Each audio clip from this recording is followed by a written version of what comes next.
राधे दोस्तों, आप सभी का मेरे चैनल में स्वागत है।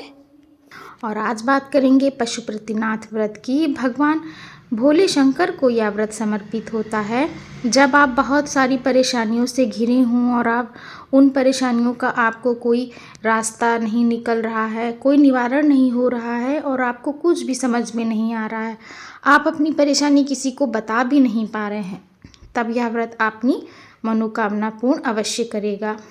पशुपति व्रत को भगवान शंकर पर पूर्ण विश्वास रखकर ही आपको व्रत करना होगा। अब पशुपतिनाथ व्रत के नियम क्या हैं और विधि क्या है और पशुपति व्रत कब करें। पशुपतिनाथ व्रत किसी भी महीने के सोमवार से, चाहे कृष्ण पक्ष हो और चाहे वह शुक्ल पक्ष हो, प्रारंभ कर सकते हैं। और शास्त्रों के अनुसार इस व्रत को करने के लिए किसी विशेष महीने का होना अनिवार्य भी नहीं है, केवल दिन सोमवार का होना चाहिए। अब पशुपति व्रत को कितने सोमवार करना चाहिए? इस व्रत को 5 सोमवार करने का विधान है। वैसे तो आपकी मनोकामना 5वां सोमवार आने से पूर्व ही पूर्ण हो जाती है। अगर आप फिर से व्रत करने की सोच रहे हैं तो एक सोमवार छोड़कर व्रत करना प्रारंभ कर सकते हैं।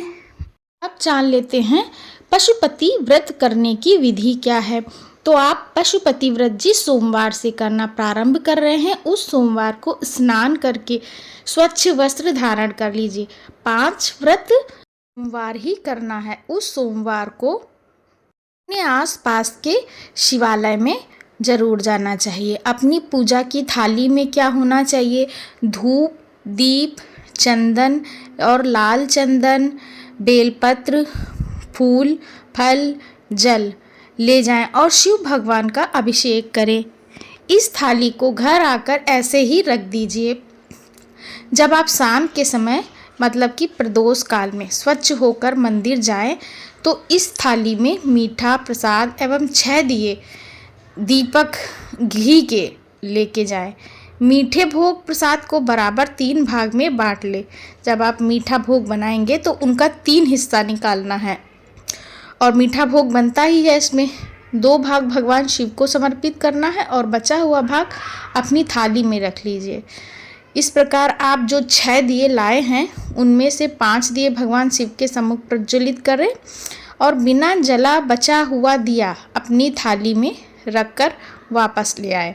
इसे घर में प्रवेश होने से पहले अपने घर के मुख्य द्वार के दाहिने ओर चौखट पर रखकर जला दें। फिर घर में प्रवेश करने के बाद 1 भाग भोग प्रसाद आपको ग्रहण करना। 3 भोग थे तो आपने 2 भोग भगवान को अर्पित किए और 1 भोग खुद के लिए रखना है, उसे खुद खाना है। इस प्रसाद को किसी और व्यक्ति को नहीं देना है। इसके नियम क्या है? जैसा कि शास्त्रों के अनुसार प्रत्येक व्रत के अपने कुछ नियम होते ही हैं, वैसे ही इस व्रत के भी कुछ नियम हैं जो इस प्रकार हैं। इस व्रत को सोमवार के दिन ही किया जाता है।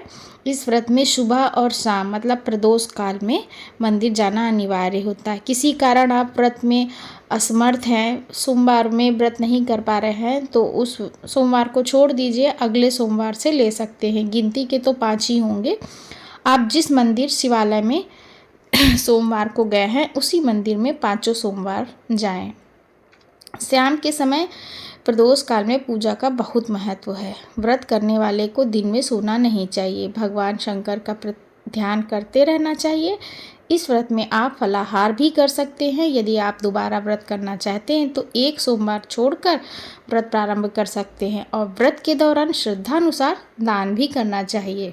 जान लेते हैं इसकी उद्यापन विधि। पशुपति व्रत को 4 सोमवार तक दी गई विधि से पूजा अर्चना करना चाहिए। जब 5वां सोमवार हो उसको जब आप शाम काल प्रदोष काल में मंदिर जाएं तब अपनी पूजा की थाली में भोग प्रसाद दिया के साथ 1 नारियल जिस पर 5 से 7 बार मौली लपेटी हो उसे भी ले जाएं। इसको भगवान शिव को चढ़ा दें।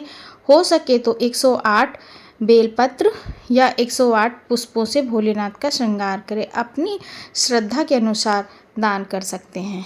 तो ये थी पशुपतिनाथ व्रत की पूजा विधि और का महत्व। जानकारी अच्छी लगी तो वीडियो को लाइक करिएगा।